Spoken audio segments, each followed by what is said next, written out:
Welcome to Biztech's APAC Cybersecurity Show. Today we have as our guest Ashish Thapar. He's the Vice President and Head of Cybersecurity for the Asia Pacific region at NTT Ltd. Now, Ashish, welcome to the show. Hi, pleasure to be here. Now, Ashish, for a start, can you please elaborate on the current top cybersecurity challenges facing organizations in the Asia Pacific region? Yeah, thanks, Brian. And thank you for the opportunity. I think one of the things that I've observed in a couple of years is sometimes, it's not the shiny new things that probably the organizations may want to see. Unfortunately, and sadly so, there is always this conundrum of repeat things happening. So what I'm seeing, the biggest challenges for the customers that we work with, the enterprises that we provide services to, we are still seeing a bit of, I would say, attacks on the financial services sector, right? Quite a lot of those attacks happening. We are now starting to see for last 2 years, and we actually do publish this report called Global Threat Intelligence Report every year. NTT does that. Basis is global threat intelligence, telemetry data, our own honeypots network and our network services and security services to our customers. We do gather a lot of telemetry there, and we produce this report. And some of the key findings are essentially like what I just started with, which is like we do see financial services organizations getting hit, but we also see now a lot more manufacturing, critical infrastructure, other sectors like even education sector getting hit on breaches.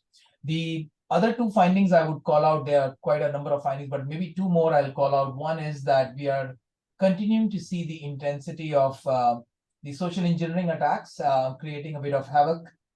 We are seeing a kind of a bad cocktail of social engineering, malware, and obviously stolen credentials to a large extent. It still happens, which is, like I said, it's the same old story at times, but it's amplified.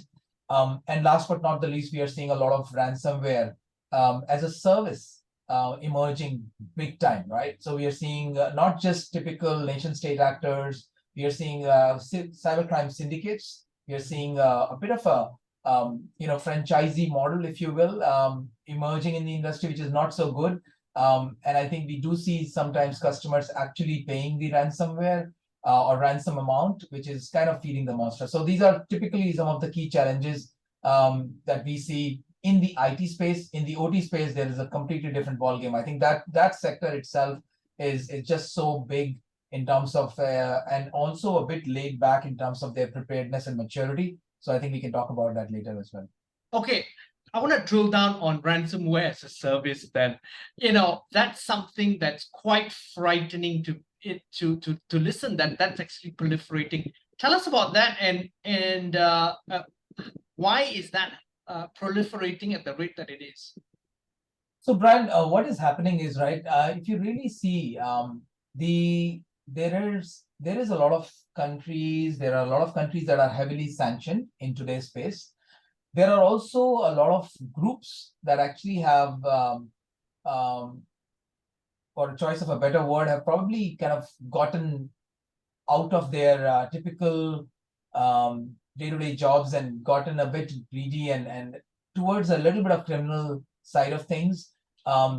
Combination of these things with the proliferation of, I would say, dark web big time again, right? Too many market spaces and too many underground marketplaces that have really emerged in last few years. And then obviously the cryptocurrency and the anonymity that some of the cryptocurrency, not Bitcoin, of course, but probably things like Monero and maybe some others that provide the anonymity. I think cross-border cybercrime has really increased big time. And what is happening is, because when you attack a particular large industry, let's say it's a large company, and maybe it's a critical infrastructure, and then the governments get involved. It's like you're crossing the red line. When you cross the red line, then you get the entire might of a nation after you as a criminal, right? You will be hunted down. Yes. Online means or offline means, and of course law enforcement has their own ways and needs to do things. But what happens is it's very sensitive to cross that red line. So what is happening is these these so-called cybercrime operators have actually gotten this knack of now creating a bit of a service model with their affiliates network created. So let's say there's an affiliate network that lends them access to, let's say, a botnet, an affiliate network that lends them access to, let's say, remotely accessible systems that have been hacked and are already compromised, and there is a foothold available. They will give them, even, when we do monitor dark web channels, we even see proof of concepts being provided, like, hey, you know what, I have access to this organization, and here is a proof of concept that I have established foothold here, which is persistent. So it survives, reboots, it survives everything else. And then there is this whole, other, I would say, criminal units that basically actually help to monetize the investment. So let's say if it is a payment card breach, for example, once you get your stash, then you will basically divide it into multiple workloads and basically let the cash not be traceable and let the money not be traceable. So basically it's about tracing, or rather removing the traces, removing the trails, and trying to create a complex conundrum of too many players in the industry so that nobody actually gets caught end of the day. So this is the interesting thing, right? So because organized crime has got into the cybersecurity space, and that is the reason, really, the underlying reason for the fact that it's organized crime. So it's multi-jurisdiction, multilateral crimes, bad actors working together and sharing the risk and rewards like a business. Exactly. And in fact, to that point, Brian, and we do forensic investigations. I've been a forensic investigator myself for quite a number of years in my career. I can tell you, we sometimes used to see, typical pattern in an incident where you used to see, let's say, if it is a denial of service, or if, let's say, it's a bit of a lateral movement, or let's say somebody's trying to exfiltrate data. You see trend and patterns of time zones, which you kind of can see actually there is a machinery running behind this, and that's why I use the word as a service model, cybercrime as a service model, which is emerging, and it's unfortunate. I think, honestly speaking, like I mentioned earlier, there is this, like you also touched upon, right? Cross-border, multi-jurisdiction. I think that's where probably the international conventions need to come in on cybercrime, and really some teeth need to be provided to the legislations in terms of how cyber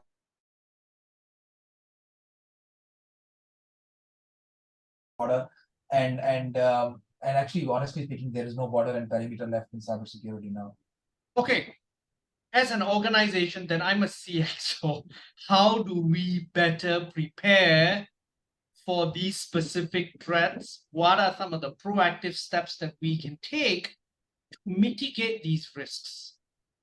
Well, very important question, but I wouldn't say it sounds easy to answer, but actually it's not easy to answer, but I'll try my best. So I think one of the things that I always, when I talk to CXOs, when I talk to senior executives, one of the things I always start with is, do you know your infrastructure? I think we've always had this notion of, it's an asymmetric game, right? It's an asymmetric war.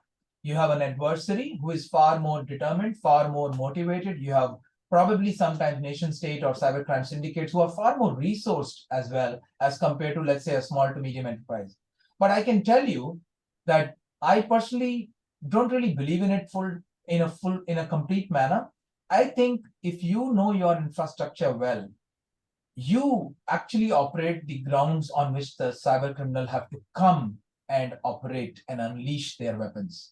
So if you know your infrastructure well, if you know your assets well, if you know your data well, I can tell you, you will be at a far greater advantage than what the cyber criminal would have. So always what I start with, to answer your question, Brian, to senior executives, is make sure you have absolute visibility of your assets, which includes your information assets, not just your hardware or software assets, but your information assets, your data, your applications, your supply chain providers. Do you have that visibility of what are the exposure points?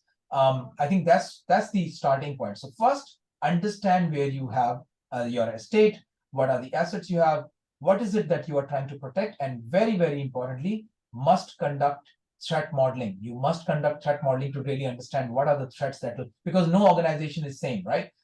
You may be in a different vertical, you could be a different size organization, there could be geopolitical reasons of you getting attacked as well. So you do threat modeling. Once you do that, then of course you need to really invest heavily in a lot of, I would say, two fronts. Prevention on both fronts. Prevention on technology. So make sure your preventive controls are put in place. And secondly, preventive controls from a social engineering standpoint. So make your workforce aware, not just security awareness for, let's say, users, but actually privileged users or administrators as well as senior management. Once you do Ashish, that, that's also a big yeah, thing, right? So this is a thing that people ignore. The human element is one of the biggest reasons for breaches. absolutely well said. I can't stress enough. Like I said, right, the bad cocktail of all these breaches is mostly connected to three things, right? Social engineering, malware, and stolen credentials. So social engineering is actually becoming more and more, I would say, prevalent. We are seeing, in fact, if I connect the generative AI, which is pretty much the buzzword nowadays, right? We are seeing more and more sophisticated. We are already seeing generative AI in use, massive use, productionized already. By who? By cyber criminals. They're already using generative AI to craft very, very specific, no grammar mistakes, no phrasing mistakes, messages for people. Like even smartest of the people could actually, kind of stump on it and kind of fall over to that particular phishing message. So phishing is continuing to unleash its bad potential, I would say. And to your point, I think humans are very, I would say they are the strongest element if done right, but they become the weakest element if they are not taken care of. Okay. Then the other issue then is also around the fact that the threat landscape is evolving, but my people are not up to the mark. How do I then get around the fact that I lack the in-house capability as a CXO? I realize I do an audit. I realize, hey, I don't have that expertise. How do I get around this? I think it's a bit of a building that muscle memory thing, right? So you can't do security awareness for your staff. And I can tell you, right, it basically takes one click. It just takes one click. One weakest link in the chain can take you down. So what I think I personally advise CXOs and chief executives are essentially to make sure that you can't put all your trust in that, assuming that all the humans will do the right thing. I think you must invest a lot of effort. And to that point, in terms of effort, of course, security awareness that most of the organizations do, but make sure you measure, right? You measure their understanding and keep doing it. One, in a known framework, so where they know that they are being made aware and they're going to be tested, and sometimes as adversarial simulation exercises, where you can actually simulate a typical attack, maybe sometimes spear phishing attacks on certain individuals, and see how they react. I think that's where you change the game, and then make sure that you have a very robust, kind of rewards and disciplinary policies attached, where people must be really held accountable. They must be given all the support in terms of getting trained, but they must also be aware, right? One small click can lead to an organization getting busted. So they must tread it with very big amount of care, if I would say. Now, what are the key things also that I think that we need to be cognizant of that in this sort of case is, if I don't have the expertise, I need to run simulations and all that. I'm worried. I'm guessing that then if I'm a CXO, I need to get external help from folks like you or the like to really help me build that muscle memory and that competency in-house so I can protect myself better. Yeah, so I think, and absolutely well said. Honestly speaking, if this was a question like 5 years back, I think organizations would be struggling. But I can tell you, COVID-19 has actually given a bit of silver lining to this aspect, because a lot of folks, historically, banks, for example, never allowed remote working, but they had no choice when COVID-19 happened, right? So I think because of that hybrid working culture and probably, work from home situation, I think a lot of organizations invested heavily into this aspect. So I would say we have come a long way. So we have come a bit of a like non-starter, ad hoc kind of security awareness controls to quite decently matured. But I think the question is, we need to really still continue to do it. Like I said, you need to build muscle memory. You need to repeat it. It's not a once in a year just because to do a compliance check mark. It's basically because these are the people who are actually protecting your infrastructure, who are working on the sensitive data, critical information that you may have to protect. And whenever you need to think how critical is something that I have, oh, this seems innocuous to me, it's very easy, it's not something very sensitive. Think of that information being in the hands of a competitor or a cyber criminal. I think that's when you realize what you need to do to protect it. Ashish, it's been a pleasure speaking to you. I've learned a lot. But before we leave, any final thoughts you'd like to leave the audience with? No, I think I was actually initially we were talking about some of the controls. So I talked about a lot about prevention. What I would really stress is I think that's where the balance is also shifting. I wouldn't say, okay, maybe step back. Not wouldn't say the balance is shifting, but a focus is increasing from preventive to detection and response controls and recovery controls. So I think organizations must make sure that they, one, get the right level of visibility into their assets, the right level of verbosity in the logs and the events that they have to monitor, and make sure they implement and embrace automation, orchestration, and very, very importantly, a good mix of AI and ML into their triage processes, into their triage platforms, into their analytics, so that they can act fast and they can stop the attacks in their pathways. So you don't really get into a situation where you want to see yourself in a bad way in a headline of a newspaper the next day. So Ashish, it's been a pleasure. Thank you very much for taking your time to be on the show. always a pleasure. Thank you very much, Brian. I'm Brian Fernandez, and we've been speaking to Ashish Thapar. He's the Vice President and Head of Cybersecurity for the Asia Pacific region at NTT Ltd. on Biztech's APAC Cybersecurity Show. This interview will be on our website, www.biztech.asia, as well as our syndication partners, TV stations, radio stations, and websites. Thanks a lot for tuning in.